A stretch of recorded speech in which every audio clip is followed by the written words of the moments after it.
warahmatullahi wabarakatuh. Perkenalkan, nama saya Meolandari. Di sini saya akan menjelaskan materi yang pertama, yaitu definisi sumber daya manusia dan manajemen operasional. Apa itu sumber daya manusia? Sumber daya manusia yaitu memaksimalkan kinerja karyawan untuk mencapai tujuan organisasi. Contohnya seperti rekrutmen, pelatihan, penilaian kinerja, dan kompensasi. Sedangkan manajemen operasional tersendiri yaitu pengelolaan proses produksi dan penyampaian layanan. Contohnya perencanaan produksi, pengendalian kualitas, dan manajemen rantai pasok. Selanjutnya, peran sumber daya manusia dalam perencanaan produksi. Di sini peran sumber daya manusia dalam perencanaan produksi ada 3. Yang pertama, data proyeksi. Data proyeksi yaitu sumber daya manusia menyediakan data proyeksi kebutuhan tenaga kerja. Yang kedua, kapasitas produksi. Sumber daya manusia menganalisis kebutuhan operator mesin baru. Yang ketiga, analisis keterampilan. Analisis keterampilan yang dibutuhkan untuk target produksi. Peran sumber daya manusia dalam pengendalian. Di sini peran sumber daya dalam pengendalian ada 3. Yang pertama, standar kualitas. Yang kedua, prosedur operasional. Yang ketiga, motivasi karyawan. Standar kualitas, pelatihan karyawan tentang standar kualitas. Kedua, prosedur operasional, pelatihan tentang prosedur operasional standar atau SOP. Yang ketiga, motivasi karyawan, program insentif berbasis kinerja memotivasi karyawan. Saya di sini akan menjelaskan tentang tujuan manajemen sumber daya manusia. Berikut adalah beberapa tujuan utama sumber daya manusia. 1. Pengembangan dan peningkatan karyawan. Sumber daya manusia bertujuan untuk mengembangkan potensi karyawan dan meningkatkan keterampilan, pengetahuan, dan kompetensi.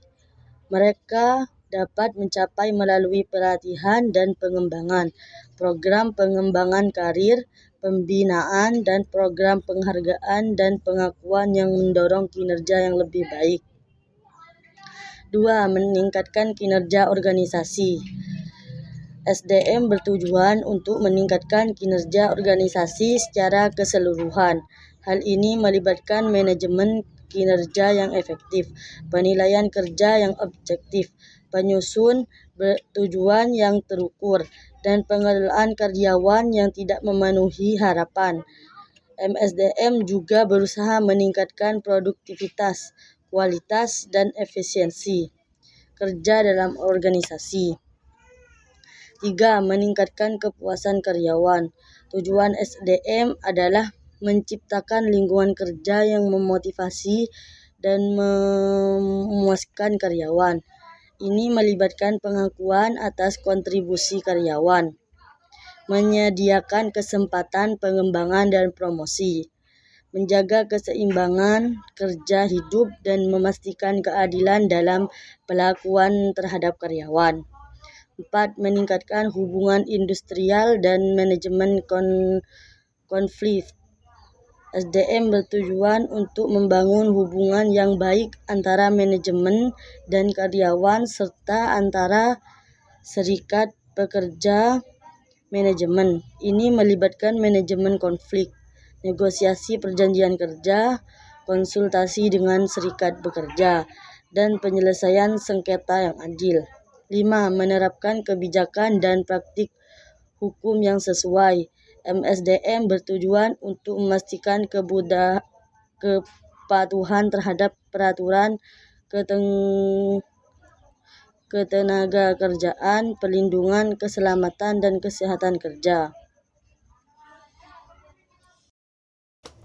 Baik, di sini saya akan menjelaskan materi yang ketiga, yaitu ruang lingkup manajemen sumber daya manusia. Manajemen sumber daya manusia dari berbagai aspek terkait dengan pengelolaan sumber daya manusia. Ruang lingkup manajemen sumber daya manusia ini meliputi beberapa ruang lingkup. Yang pertama yaitu manajemen kinerja. Manajemen kinerja ini merupakan proses mengatur, mengukur, dan meningkatkan kinerja karyawan. Ini meliputi penetapan tujuan kinerja, umpan balik kinerja, evaluasi kinerja, dan pengelolaan karyawan yang tidak memenuhi harapan. Yang kedua, kompensasi dan penghargaan. Kompensasi dan penghargaan ini melibatkan perencanaan, pengelolaan, dan administrasi imbalan dan penghargaan untuk karyawan. Materi yang terakhir yaitu peran manajemen sumber daya manusia. Peran manajemen sumber daya manusia meliputi berbagai aspek dalam pengelolaan sumber daya manusia di organisasi.